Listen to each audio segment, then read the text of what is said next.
ನಗರದಲ್ಲಿ ಯಾರು ಬೇಕಾದರೂ ಅಕ್ರಮವಾಗಿ ರಸ್ತೆಗಳಲ್ಲಿಯೇ ಬ್ಯಾನರ್ ಹಾಕಿಕೊಳ್ಳಬಹುದು. ಹೇಳುವವರು ಕೇಳುವವರು ಯಾರೂ ಇಲ್ಲ. ಚಾಮರಾಜನಗರದ ಹೃದಯ ಭಾಗವಾಗಿರುವ ಪಚ್ಚಪ್ಪ ವೃತ್ತದಲ್ಲಿ ಕಳೆದ 4 ದಿನಗಳಿಂದ ಬ್ಯಾನರ್ಗಳು ರಾರಾಜಿಸುತ್ತಿವೆ. ಆದರೆ ಇದನ್ನು ನಗರಸಭೆ ಅಧಿಕಾರಿಗಳ ಕಣ್ಗಳಿಗೆ ಏನು ಕಾಣೋದಿಲ್ಲ ಅಂದ್ರೆ ತಪ್ಪಾಗಲಾರದು. ಪಚ್ಚಪ್ಪ ವೃತ್ತದಿಂದ ಜೋಡಿ ರಸ್ತೆಯಲ್ಲಿರುವ ಡಿವೈಎಸ್ಪಿ ಕಚೇರಿಗೆ ಆವರೆಗೆ ಸರಿಸುಮಾರು 80 ರಿಂದ 90 ಫ್ಲೆಕ್ಸ್ಗಳು ಅಳವಡಿಸಲಾಗಿದೆ.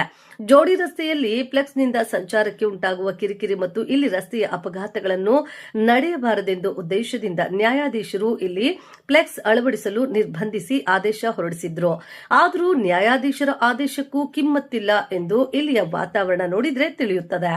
ಒಟ್ಟಾರೆ ಡಿವೈಡರ್ಗೆ ಬ್ಯಾನರ್ಗಳು ಕಟ್ಟಬಾರದೆಂಬ ನಿಯಮ ಇದ್ದ ಮೇಲೆ ಫ್ಲೆಕ್ಸ್ ಕಟ್ಟಲು ಹೇಗೆ ನೀಡಿದ್ರು? ಅನುಮತಿ ನೀಡಿದ ನಗರಸಭೆ ಸಿಬ್ಬಂದಿ ಮೇಲೆ ಜಿಲ್ಲಾಧಿಕಾರಿ ಕ್ರಮ ವಹಿಸಬೇಕಾಗಿದೆ ಮತ್ತು ನಗರಸಭೆಗೆ ಬರಬೇಕಾದ ಆದಾಯವನ್ನು ಸಂಬಂಧಪಟ್ಟ ಸಿಬ್ಬಂದಿಯು ವಸೂಲಿ ಮಾಡಬೇಕು. ಪ್ರತಿ ಫ್ಲೆಕ್ಸ್ನಿಂದ ದಿನಕ್ಕೆ 300 ರುಗಳಂತೆ 4 ದಿನ ಕರ ವಸೂಲಿಯಂತೆ ಸುಮಾರು 1 ಲಕ್ಷಕ್ಕೂ ಅಧಿಕವಾಗಿ ಆದಾಯ ಸಂದಾಯವಾಗುತ್ತಿತ್ತು.